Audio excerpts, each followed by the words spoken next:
Well, hello there, YouTube. It's Wednesday, May 8th, 2024. And in today's video, I'm going to install the entire exhaust system, including all heat shields.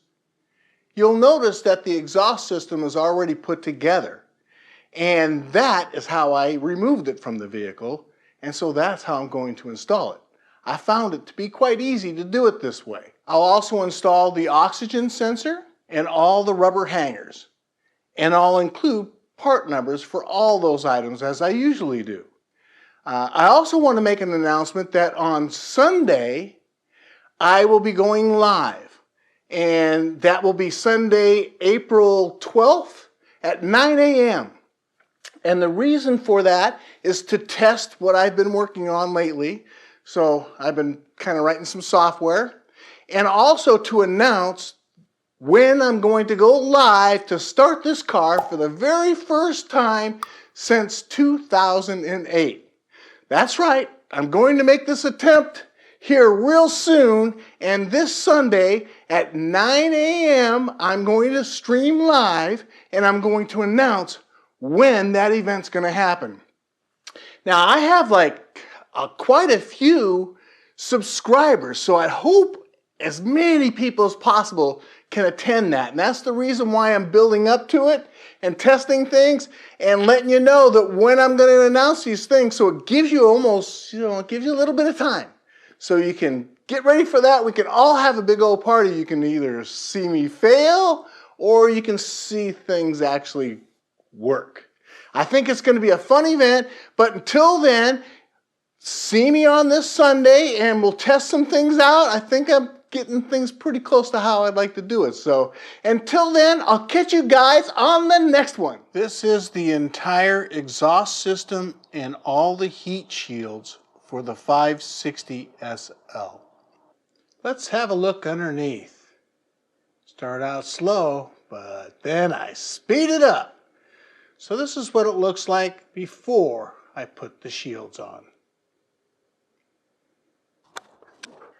This one that goes here, just like that, that curved part goes that way. The way that this thing works is pretty easy. You can just squeeze this to release that. It's that dot. It's got to fit into that hole right there to keep that from moving. Then I'll put this on.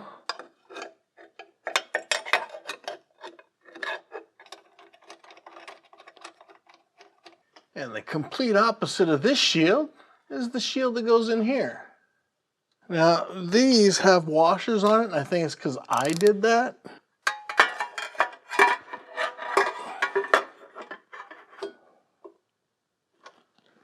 Shield's in.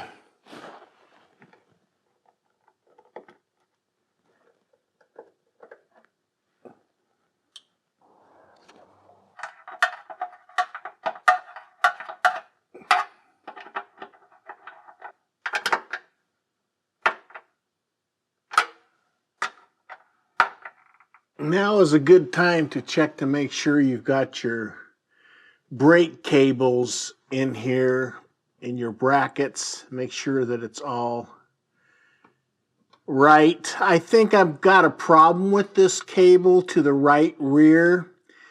It had popped out. I went ahead and loosened all the emergency brake on the drum itself. I loosened the nut here for the tensioning here. And then I readjusted the brakes, make sure they were right, and then I took the slack off. This side here has no trouble getting the slack off. It seems to be always a little snug. This side is loose. Even right now, it's a little bit loose, but it's not going to pop out. And now I finally, after lots of little adjustments back and forth, I was able to get it to work properly where I stepped on the actual pedal and it went down 2 clicks and held, and I'm able to pop it back open. But I think in the future, this is going to be something I'll be doing, is changing these cables. If I haven't already mentioned this already, these are all 8mm. All these screws here. You got the cutout, match up your cutout. There are no washers with this on any of these.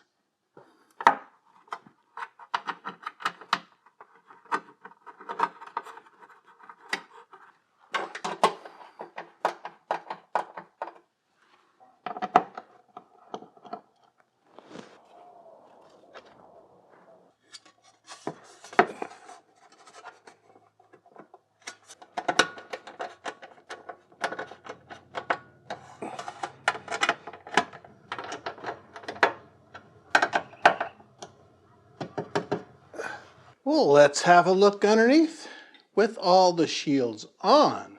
Oh, started out slow, but again, we went pretty quick. Past that bumper and to the place where the muffler sits. A couple of hangers there. Now here's the whole exhaust system I'm pushing through here. You'll notice it's completely self-contained. Wow, I banged my head, darn it. Look at, there's not much room there. That thing has to fit right up in there. The other side, on the passenger side, there's plenty of room. See that? But on this driver's side, it's kind of tight. Right now, I just have it up on blocks. Nothing special here. And then there's that jack. Again, I have to fit through all that. So I'm going to start jacking things up. Now that I've got everything positioned.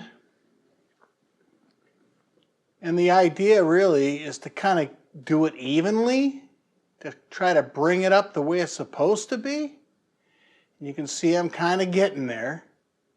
And I'll push it from the back and push it towards the front, try to line things up and finish getting it all up into position here. There it is. And eventually I kind of get it where it just about touches. But, you know, I still have some room so I can push it and line it up. And then I'm starting to jack up the front here a little bit more. And I just about have everything right where it needs to go at this point. All right, so there's anti-seize I put on the end of that bolt. I wanted to get stainless steel bolts, but I couldn't get this particular size bolt, at least with the shoulder on it. I did change out the washers. Those are lock washers. They were lock washers originally, but they were smashed. And these are brand new ones that are stainless steel.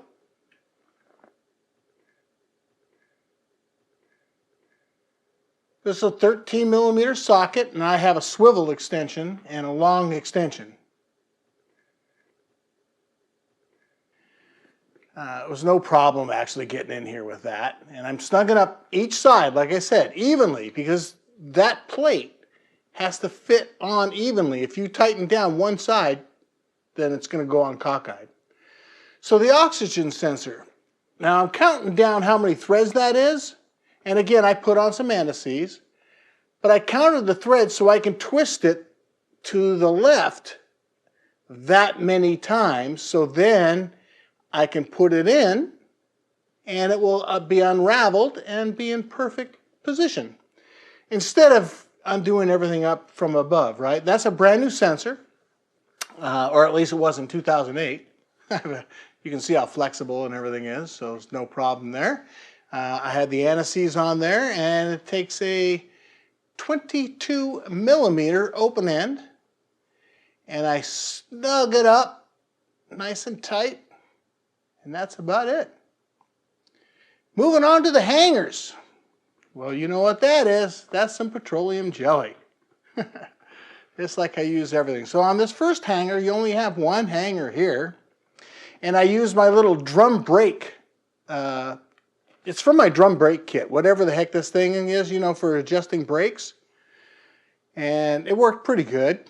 You know, it could be better. I could make a tool that would work better, but I'm only doing this once, I hope. But it slipped on there, no problem. Now I'll move on to this one with the double bracket hanger on each side. Same thing, and you see on the left there, I have a jack. And with that jack, I'm able to hold that muffler or the whole exhaust system right up tight, or kind of tight at least, to make this a heck of a lot easier. I mean, it's still pretty tough, right? Then I'll go ahead and I'll release the jack and move on to the next ones, which is the rear hangers. Again, same method. I have it pushed up with a jack. And using that same tool, just popping it on there. But on this other side, I had to mess with it some. But this one here, like I said, it kind of got stuck, so I had to put my finger in there and push it. I got it though. As you can see, it's all tucked away. And that's what it looks like now. There's the buffer. There's the part number for the buffer. And I'm releasing the jack. I think it came out pretty good. What do you guys think? Well, thanks again for watching.